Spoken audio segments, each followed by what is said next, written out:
welcome to our podcast. Today we're talking to Marcio from PS English. I'm Isabella. I'm Maria Rita. And I am Lucas. Thank you for joining us. So, Marcio, can you tell us what you do at PS?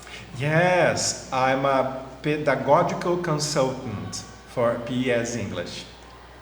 How long have you been working here? Actually, I started working for PS English in 2017, so it's around 9 years. And what is your job in the English office? Okay, so I'm a pedagogical consultant, and that means that I assist schools, teachers, coordinators. And do you speak any other languages? Unfortunately, not. I wish I could speak French because I find it so beautiful, but I speak only English as a foreign language. Have you ever lived abroad? Yes, I lived in England, where I also studied as an English teacher. Okay, how did you decide to work at PS? Good question. It was a long time ago. I was an English teacher. I worked for Colégio Positivo in Curitiba, Paraná. And it's actually where PS English was born, right? And after some years working as an English teacher there, I was invited to work for PS English. Then I became a pedagogical consultant. That's cool. And why is it important to learn English nowadays? Oh, that's an excellent question. Everybody knows that it's important to learn English, especially because it opens doors for you as a professional, for your personal life as well. It's very important to know English because it's the language you use to communicate with the world. Professionally, as a tourist, for example. Sure. What is the most common difficulty students have? The most difficult thing students find when they learn English? Yes. Well, I think it depends on the student, depends on the person, your abilities, your skills, how much you learn, how much you like learning in English. But I could say that most students have some difficulty when they learn grammar, right? Some students find it difficult also to understand, listen and understand English. What tips do you give to students to improve their English? Right. Practice. Practice and practice. The more you practice, the more you use English in an active way, the better. Because I told you that some students have difficulty learning grammar, right? How do you actually learn efficiently grammar?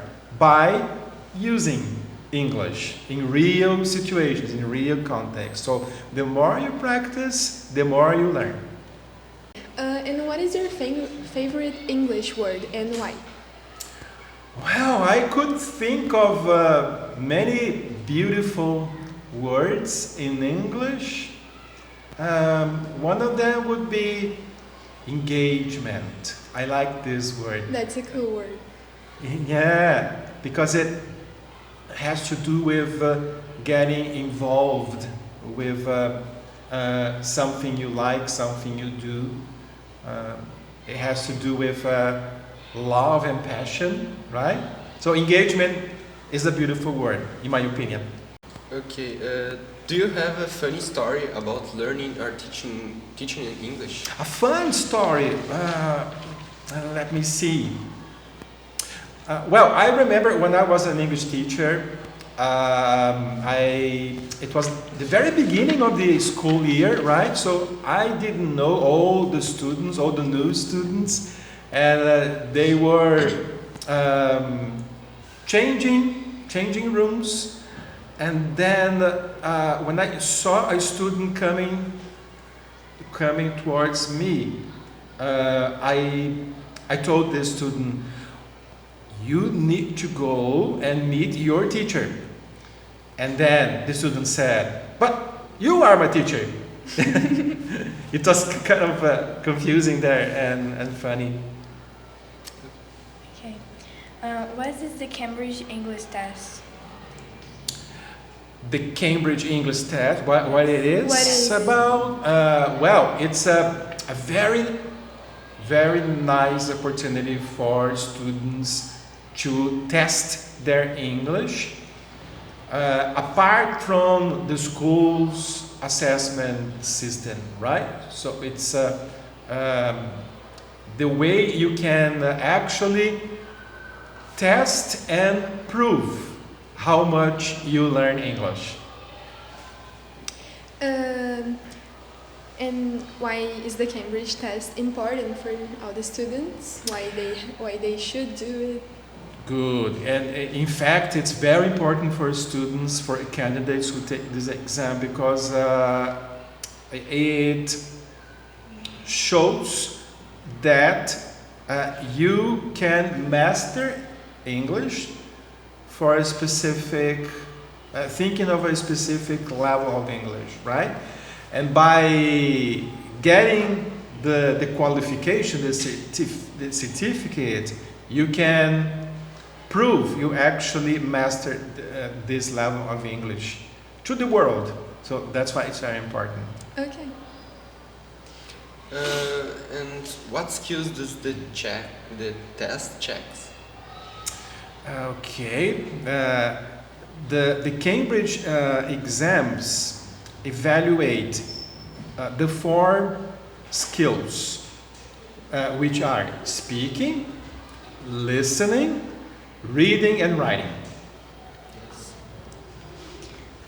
Is the test difficult? Why or why not? Sorry, can you repeat the question, please? Is this test difficult? Oh, I wouldn't say it's difficult, right? Because candidates who take the exams, they are somehow being prepared for that, right?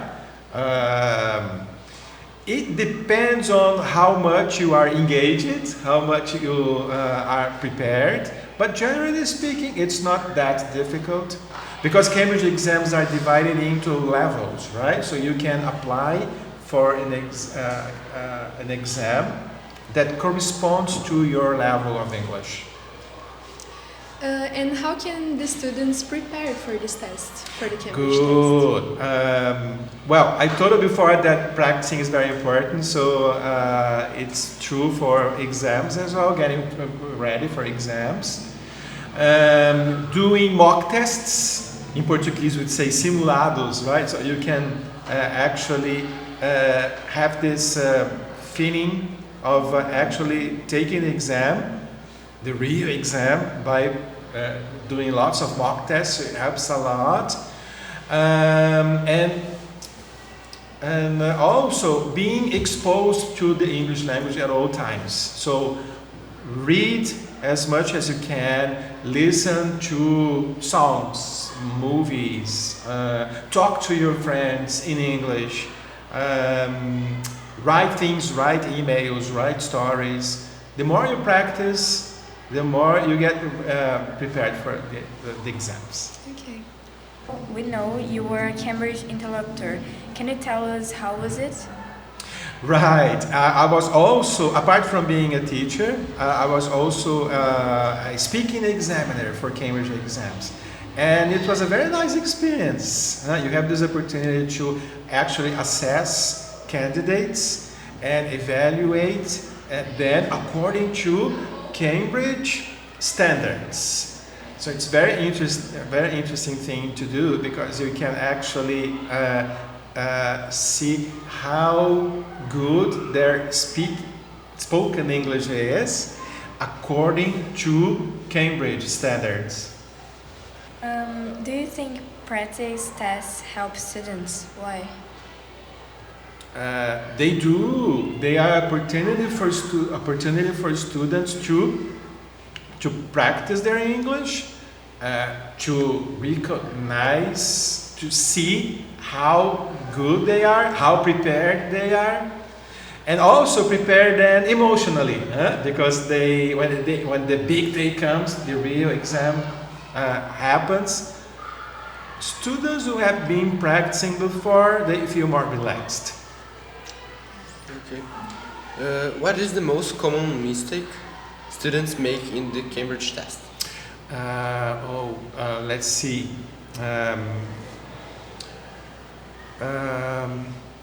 Because some students, and it's normal, it's okay for them to be a bit nervous, but because of that, when they speak English during the speaking test, sometimes they forget things, right? So they have some difficulties with this, with coping with their feelings, their emotions. Managing time. This is a very common mistake as well. So because of the time limit they have there, so sometimes and because they are nervous also, sometimes they end up not completing, not answering to all the questions. So time managing is very important when it comes to international exams. Okay. And how early should the students start studying for the test? The earlier the better, right? Because you are getting ready, getting prepared for Cambridge, for any other international exams through your lifetime, right? So the earlier the better. Do you have any tips for the speaking part? For the speaking part, well, how do you become more confident? By practicing. And I understand that this is a common difficult some students have, right? With speaking. So speak a lot, practice with your friends, a friend you have who maybe likes speaking English too, right? Interact a lot in the classroom, make the best of all the speaking activities you have in the classroom. Yes. How can students improve their listening for the test? By listening. Listen a lot. I understand that it's difficult sometimes for students to understand, to listen to, and understand everything a native speaker says, for example, right? So then if you have the opportunity to listen to, let's say, movies in English, originally in the English language with no subtitles, right? Sometimes with subtitles in English, it helps a lot. Listening to songs a lot, right? And doing listening activities in class. That helps a lot. And what changes for the students after passing the Cambridge test? Well, first of all, they feel more confident and pride and happy because they received a certificate from Cambridge University. Most students, most candidates who are qualified, they feel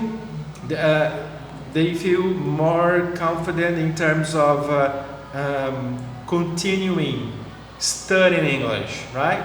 Carrying on with their studies and maybe taking other exams, other levels in the future. Okay. Do you think the certificate helps in the future? How?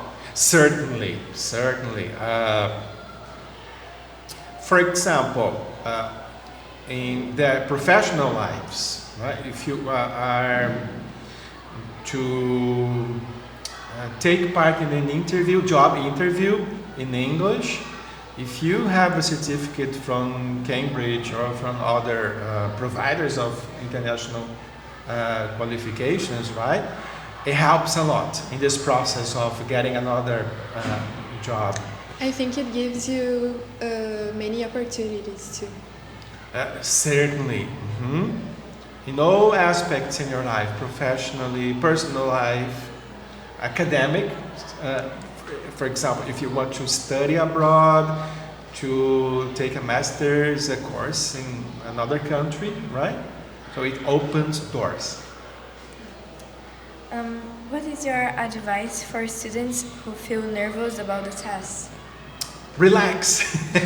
Take a deep breath and relax, and remember that you've been preparing for the whole year, for the whole life actually. From the moment you started studying English when you were a child up to now, right? So believe yourself. International exams test how much English you know in terms of how much you can use it in a communicative way, right? How much can you understand English? How much can you interact and speak and write? So believe yourself. So you've been prepared enough. And if you could travel anywhere to practice your English, where would you go? I would love to go back to England, and but also Canada. Canada is a country I've never been to before, so I think I would love to practice my English there. Okay.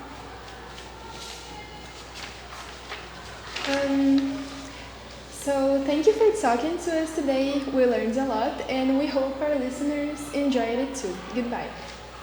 Thank you.